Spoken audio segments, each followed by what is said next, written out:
కేరళలోని సూర్యనెల్లి గ్రామానికి చెందిన నారాయణ్ చిన్న కూతురు ఇంద్ర మున్నార్లోనున్న లిటిల్ ఫ్లవర్ కాన్వెంట్లో చదువుతున్నప్పుడు రాజు అనే బస్ కండక్టర్ మోసపు ప్రేమ ఉచ్చులో చిక్కుకుని ఇంట్లో డబ్బు, నగలు, చీరలు తీసుకుని అతడితో వెళ్లిపోయింది. అలా 1996 జనవరి 16 నాడు అతనితో వెళ్లిన ఇంద్ర 40 రోజుల తర్వాత ఫిబ్రవరి 26 నాడు మాత్రమే మళ్లీ కనిపించింది. ఈ మధ్యకాలంలో రాజు నగలతో ఉడాయించాడు. ఇంద్ర ఒంటరిగా కొట్టాయంలో చిక్కుకోగా అక్కడ ఉషా అనే మహిళ మాయ మాటలు చెప్పి ఆమెను ధర్మరాజన్ అనే బ్రోకర్కి అమ్మేసింది. అతను ఇంద్రను దారుణంగా అత్యాచారం చేసి ఆపై 40 రోజుల పాటు ఆమెతో బలవంతంగా చెప్పరాని విధంగా వ్యాపారం చేశాడు. తీవ్ర అనారోగ్యానికి గురైన స్థితిలో ఆమెను సూర్యనెల్లిలో వదిలేసి వెళ్ళిపోయాడు. ఆ 40 రోజుల్లో ఆమెను అత్యాచారం చేసిన, మోసగించిన 42 మందిని కేవలం ప్రజల ఒత్తిడితో, ప్రభుత్వ ఆదేశాలతో పోలీసులు అరెస్ట్ చేశారు. అందరికీ శిక్షలు పడ్డాయి. ప్రధాన నేరస్తుడు ధర్మరాజన్కి యావజ్జీవ కారాగార శిక్ష పడింది. అయితే అనుకోని విధంగా కేసు మలుపు తిరిగిందని ఇంద్ర కేసుకు సంబంధించిన మొదటి భాగంలో, అంటే ఫస్ట్ ఎపిసోడ్లో చెప్పుకున్నాం. ఇది దానికి కొనసాగింపు. ఈ రెండో ఎపిసోడ్లో తీర్పిచ్చేసిన సదరు కేసులో అనూహ్యంగా కలిగిన మలుపులేంటో, తర్వాత ఏమైందో తెలుసుకుందాం. సూర్యనెల్లి కేసుగా కేరళలో బాగా ప్రచారం పొందిన ఈ వ్యాజ్యంలో 2000 సెప్టెంబర్ 15 నాడు కొట్టాయంలోని కేరళ ప్రత్యేక కోర్టు తీర్పు ప్రకటించింది. 42 మందిని నేరస్తులుగా నిర్ధారించిన తర్వాత ఇచ్చిన తీర్పులు అమలు అయ్యాయా లేక ఊహించని మలుపులతో వ్యాజ్యం నీరుగారిపోయిందా అన్నది ఇప్పుడు చూద్దాం. ప్రత్యేక కోర్టు 39 మందిని రేపిస్టులని చెప్పి తీర్పు ఇచ్చిన అనంతరం వాళ్ళంతా హైకోర్టును ఆశ్రయించారు. హైకోర్టు మళ్లీ మొదటి నుంచి కేసును పునర్విచారణ చేయించింది. 2005 జనవరి 20 నాడు మరోసారి ఆ కేసు వాయిదాకొచ్చింది. హైకోర్టు ఆ 39 మందిని, మిగతా వాళ్ళని కలిపి మొత్తం 41 మందిని నిరపరాధులని పేర్కొని కేసు కొట్టేసింది. ప్రధాన నేరస్తుడు ధర్మరాజన్కి విధించిన జీవిత ఖైదు శిక్షను రద్దు చేసి అతను ఇంద్రను అత్యాచారానికి వినియోగించాడనే ఏకైక ఆరోపణతో కొంత పరిహారం, 5 ఏళ్ల జైలు శిక్ష విధించి సరిపెట్టింది. అప్పటికి 2 ఏళ్లు గడిచిపోయింది కనుక మరో 3 ఏళ్లు జైల్లో ఉంటే లెక్క సరిపోతుంది. హైకోర్టు తీర్పు ప్రజలెవరికీ జీర్ణం కాలేదు. అది అనూహ్యమని అందరూ ముక్కున వేలేసుకున్నారు. అది మాత్రమే కాదు, ఓ పెద్ద ఆశ్చర్యం కలిగించే విషయమూ ఉంది. అదే అతిపెద్ద అనూహ్యమైన మలుపు. బస్ కండక్టర్ రాజు, ఉషా, లాయర్ ధర్మరాజన్, 38 మంది అత్యాచారం చేసిన వ్యభిచారులు అందరూ నిరపరాధులా? చిత్రంగా ఉంది కదా.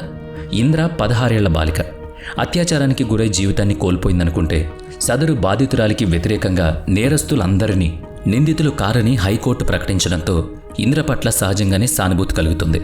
42 మందిలో ధర్మరాజన్కి మాత్రమే కొద్దిపాటి శిక్ష వేసి తక్కిన 41 మందిని నిరపరాధులుగా హైకోర్టు పేర్కొందంటే దాని వద్ద బలమైన సాక్ష్యం ఏదో ఉండుండాలి, లేదా పోలీసులు సమర్పించిన సాక్ష్యాలు తారుమారై ఉండాలి. ఆ 41 మంది వద్ద అర్ధబలం ఉందన్నది నిజం. అంత మాత్రాన ఇంద్ర జీవితాన్ని అవమానిస్తారా అని మనలో కోపం రగిలిపోవచ్చు. కానీ కోర్టు గదిలో ఏం జరిగిందో తెలుసా? పదని చూద్దాం. బాధితురాలి తరపున వాదించిన ప్రాసిక్యూటర్ లాయర్ ఆమె పక్షం గట్టిగా వాదించాడు. కేసు మొత్తం ఆమెకు అనుకూలంగా ఉంది. నిందితుల పక్షం వాదించిన డిఫెన్స్ లాయర్ తన కక్షిదారులు నిరపరాధులని గట్టిగా వాదించాడు. మనం ప్రస్తావిస్తూ వచ్చిన మలుపులు కోర్టు రూమ్లో ఈ లాయర్స్ మధ్యలో జరిగిన వాదోపవాదాల్లోనే ఉన్నాయి.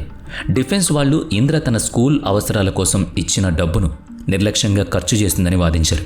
1996 జనవరి 1వ తేదీన ఆమె తన గొలుసు తాకట్టు పెట్టి డబ్బు తీసుకుందని చెప్పారు.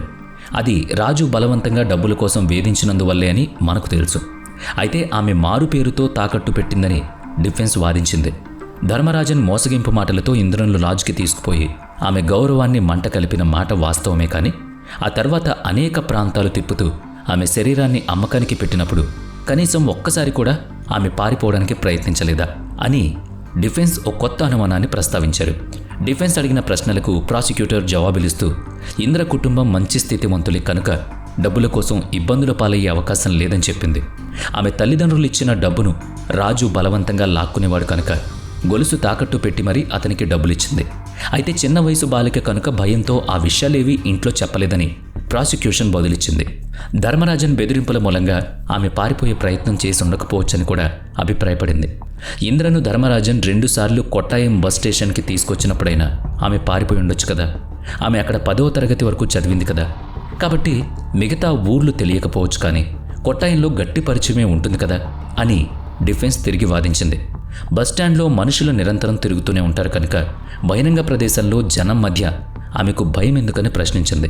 అయినా ఆమె అందుకు ప్రయత్నించలేదు. జనవరి 22 నుంచి 25 వరకు వణిమేల్లో ఓ కుటుంబంతో ఆమె నుంచాడు ధర్మరాజన్. వారిలో 2 మగవాళ్ళు, 3 ఆడవాళ్లు. మరి ఆడవాళ్లున్న కుటుంబంలో ఇంద్రకు వారి నుంచి సహాయం అందుండొచ్చు కదా. అతను కిడ్నాప్ చేశారని ఆమె వాళ్లతో చెప్పే ప్రయత్నం ఎందుకు చేయలేదని డిఫెన్స్ ప్రశ్నించింది. మరో 2 సార్లు ఆమెను ధర్మరాజన్ హాస్పిటల్కు కూడా తీసుకువెళ్లాడు. ఇంద్రకు సుస్థి చేయడంతో ఆమెను హాస్పిటల్కు తీసుకువెళ్లాడు. మరి అక్కడైనా ఆమె నోరు విప్పి తన పట్ల జరిగిన అత్యాచారాన్ని డాక్టర్స్తో అయినా చెప్పాలి కదా అని డిఫెన్స్ వాళ్ళు సందేహం లేవనెత్తారు. వారిలో ఒక లేడీ డాక్టర్ ఇంద్రను వ్యక్తిగతంగా పరీక్షించింది. ఆ ఏకాంతంలో అయినా ఆమె తనను కాపాడమని అడగలేదా అని డిఫెన్స్ అడుగుతుంటే మనకు కూడా ఎక్కడో అనుమానం కలుగుతోంది. ఇదేదో ఇంద్రను నిందితురాలిగా చేసే ప్రయత్నంలాగానో, అసలు నేరమే జరగలేదని చెప్తున్నట్టుగానూ ఉంది కదా. అంటే ఇంద్ర విషయంలో ఎలాంటి బలవంతపు దుశ్చర్యలు జరగలేదనుకోవాలా ఏంటి? ఇదేదో అనూహ్యమైన మలుపు తిరిగేలా ఉందనిపిస్తోందా? ఇంకా ఉంది విషయం, తెలుసుకుందాం. డిఫెన్స్ వాదనల ప్రకారం ఫిబ్రవరి 15 నుంచి 21 వరకు కుమిళిలో ఒక గెస్ట్ హౌస్లో ఇంద్రనుంచాడు ధర్మరాజన్. అక్కడ ఆమెకు చాలినంత ఏకాంతం దొరికింది. అయినా తప్పించుకునే ప్రయత్నం చేయలేదామె.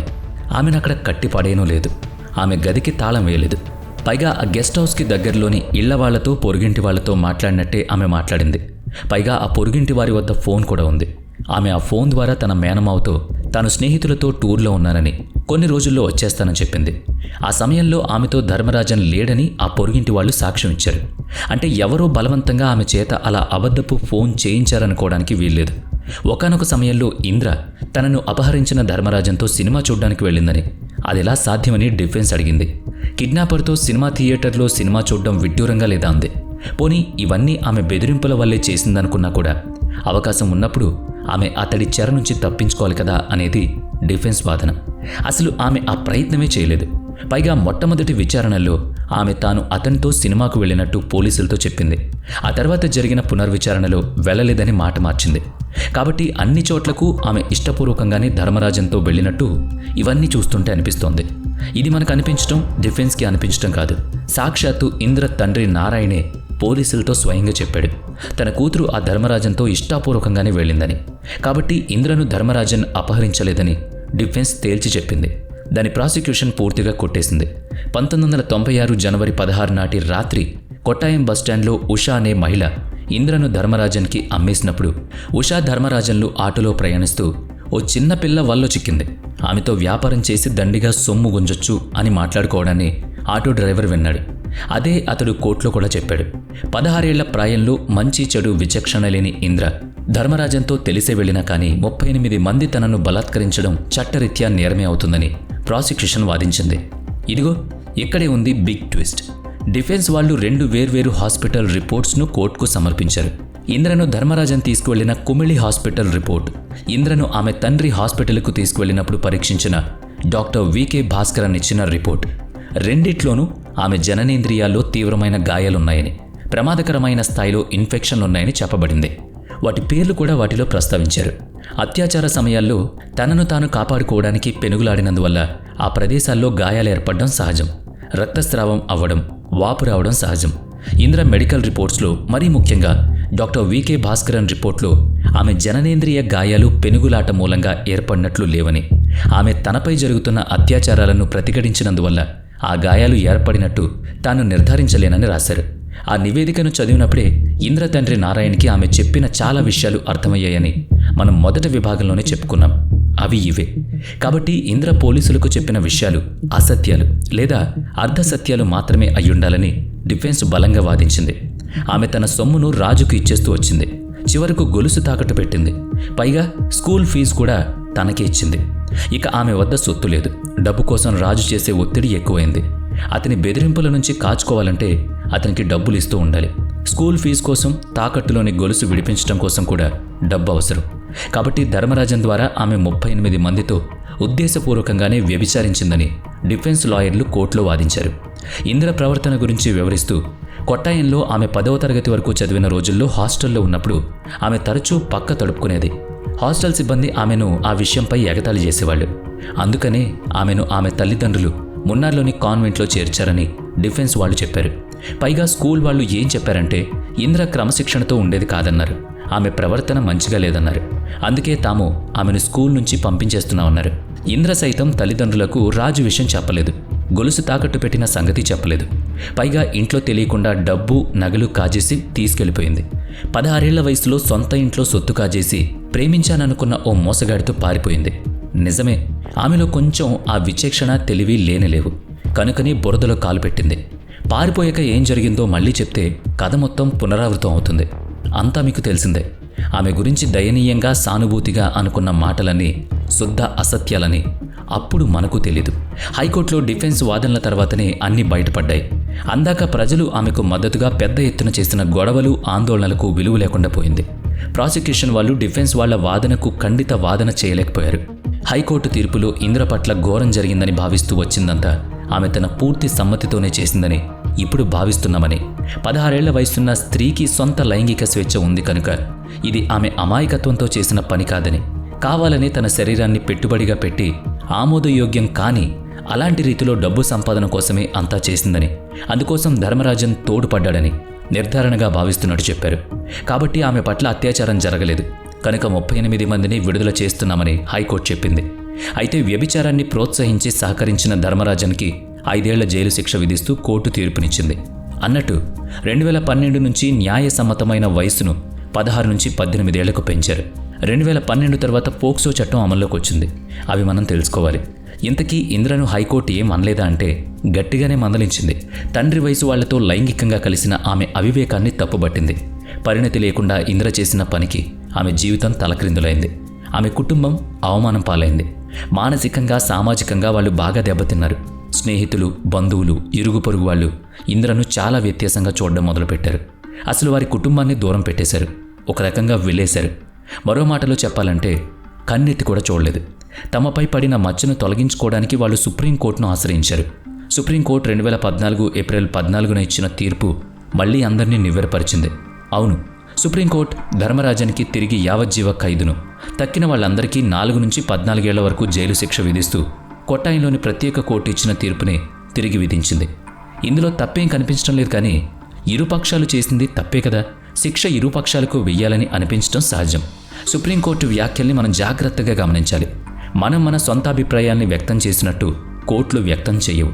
సమాజం మొత్తాన్ని అవి పరిగణలోకి తీసుకుంటాయి. అందుకని ఒక మహిళ తనపై అత్యాచారానికి ప్రతిఘటించలేకపోవడాన్ని ఆమె ఇష్టంతో పాల్గొన్నట్టుగా చూడకూడదని చెప్పింది. ఏం చేయలేని నిస్సహాయత ఆవరించి అచేతనంగా ఉండిపోయిందని భావించాలని చెప్పింది. అందుకే చాలామంది మహిళలు ఇటువంటి అత్యాచార లైంగిక దాళ్ల సమయాల్లో నిస్తేజంగా మారిపోయి ఆ తర్వాత కూడా ఆ మానసిక స్థితి నుంచి కోలుకోలేరని, దానర్థం వాళ్ళు స్వచ్ఛందంగా ఆ చర్యలో పాల్గొన్నట్టు కాదని తీర్పు చెప్పి వ్యాఖ్యానించింది. ఆ తర్వాత ఇంద్ర ఉద్యోగంలో చేరి నిశ్శబ్దంగా పనిచేసుకుంటూ బ్రతుకుతోంది. ఆమె గురించి చేసిన వీడియో మొదటి భాగంలో తల వంచుకుని ఉద్యోగానికి వెళ్లిన 32 ఏళ్ల మహిళ ఎవరో కాదు, ఇంద్ర. సుప్రీంకోర్టు తీర్పిచ్చింది. కానీ అయిన వాళ్ళు సమాజం మాత్రం వారిని పూర్తిగా బహిష్కరించడంతో వాళ్ళు తమ ముఖాలు కూడా ఎవరికీ చూపకుండా గుట్టుగా బ్రతుకుతున్నారు. అందుకే ఈ కేసులో వారి ఫోటోలు ఎక్కడ కనిపించవు. ఆ తర్వాత వాళ్ళు ఏకాంతంగా ఇంటర్వ్యూలు ఇచ్చారు. కానీ తమను ఎవరికీ చూపొద్దన్నారు. కనుకనే ఇప్పటిదాకా మనం మాట్లాడుకున్న ఇంద్ర, నారాయణల పేర్లు కూడా వారి అసలు పేర్లు కావు. 16 ఏళ్ల ఇంద్రది తప్ప, ఆమె వయసు తెలిసి ఆమెతో అలా ప్రవర్తించి తమ కామదాహం తీర్చుకున్న ఆమె కంటే రెట్టింపు వయసు, అంతకు మించిన వయసులున్న వాళ్ళదే తప్ప అంటే మనమేం చెప్పాలి? ఏదైనా కానీ అభిప్రాయం అభిప్రాయమే. ఆమె జీవితాన్ని, ఆమె కుటుంబాన్ని నిర్వచించే, శాసించే హక్కు మాత్రం ఎవరికీ లేదు. ఇందులో సమాజం తప్పు కూడా ఉంది. కనుక వ్యాఖ్యానించే అర్హత సమాజానికి లేదని కొందరు ఆలోచన పరులు తమ అభిప్రాయాన్ని వ్యక్తం చేస్తున్నారు. ఇక ఇంతటితో ఈ విషయం ముగిద్దాం. కానీ మన ఇంట్లో ఆడపిల్లలుంటే, వాళ్ళు చదువుతుంటే, ఉద్యోగాలు చేస్తూ ఉంటే, పరాయి రాష్ట్రాల్లో ఉంటుంటే జరభద్రం. వీడియో నచ్చితే లైక్ చేయండి, షేర్ చేయండి. ఇప్పటి వరకు మన ఛానల్ని సబ్స్క్రైబ్ చేయనట్లయితే ఇప్పుడే సబ్స్క్రైబ్ చేసుకుని పక్కనే ఉన్న బెల్ ఐకాన్పై క్లిక్ చేయండి. నెక్స్ట్ వీడియోలో మళ్ళీ కలుద్దాం. Thanks for watching.